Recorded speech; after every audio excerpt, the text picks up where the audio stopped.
Hello folks and welcome back to the Red Bull Ring at the end of day one of the Styrian Grand Prix. Will Buxton and Lawrence Barretto with you to discuss not just what happened today, but potentially what will, we believe, happen tomorrow. Lawrence, it was a very hot day, the hottest day we've seen so far, 30 degrees, and the track action was pretty hot as well. Oh, it's scintillating. I think that was mainly because everyone knew how important FP2 was today.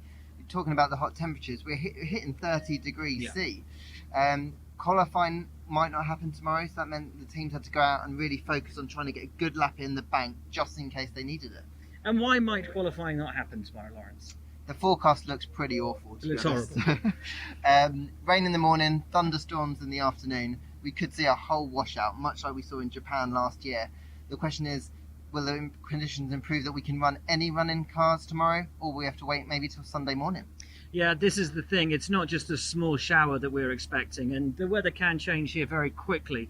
But we are expecting from about 5 a.m. torrential rain, lightning storms hitting at about 10 a.m. And it's not just about getting the cars out on track, it's about getting the emergency helicopters up into the sky should the worst happen. And all of that needs to happen in order for us to have a session active out there. So there's a lot to consider. There's a lot to take on board, and the man who, of course, has to make that decision is the FIA's Michael Massey, and Lawrence caught up with him earlier. Latest forecast is not looking great. I think there's the 80% chance of rain in the FP3 at the moment, and likelihood of very heavy showers throughout if it does hit. There's lots of options, to put it simply. So if a worst case scenario was to come about, we've already had a look and we could qualifying could take place on Sunday morning. So that's a great option there.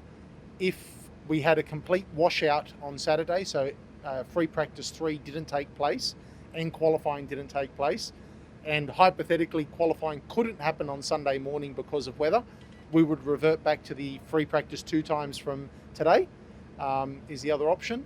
Or there's the third iteration, which is that free practice 3 can happen tomorrow morning, but we can't have qualifying in the afternoon or qualifying Sunday morning.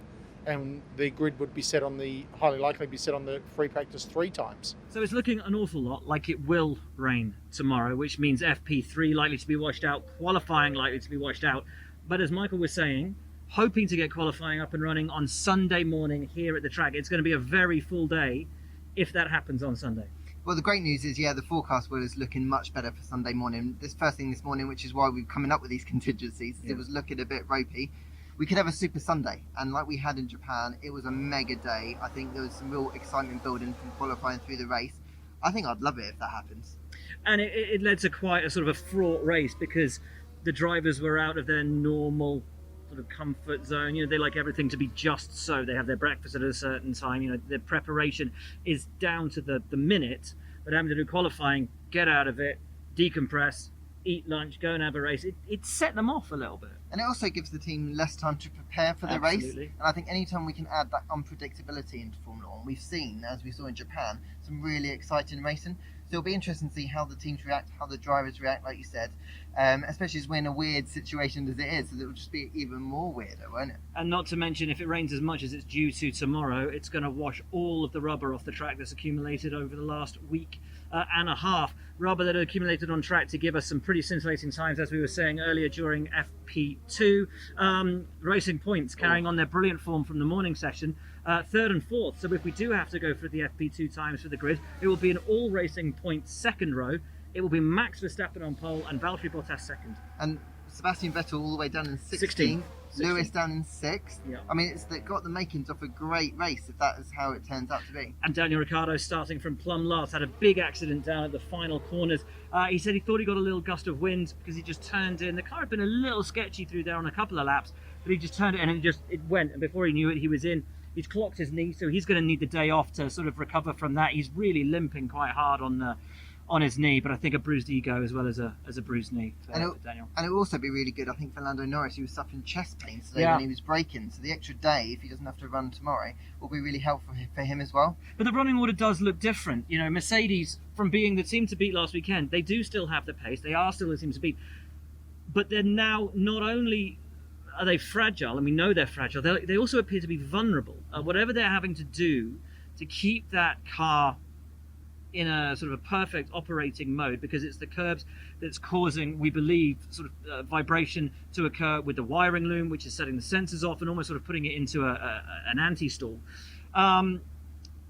They're having to drive differently in order to stop that from happening, which means that Red Bull can have a little nibble at them, potentially. We've got the Racing Points in the mix, looking far better this weekend than they did last weekend in comparison to McLaren.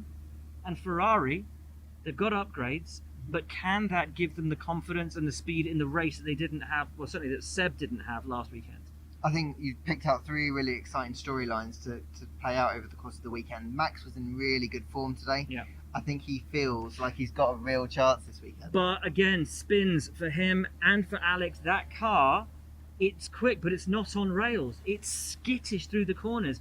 But where it has the legs of the Mercedes is turn 3 and turn 4, where we've seen them spinning. It's the slow speed corners where they're trying to get the power down and actually losing the car, is where they've got the legs on the Mercedes, fascinatingly. Definitely, I think that's why Alex struggled a little bit today, and it's unfortunate that he's on the back foot now.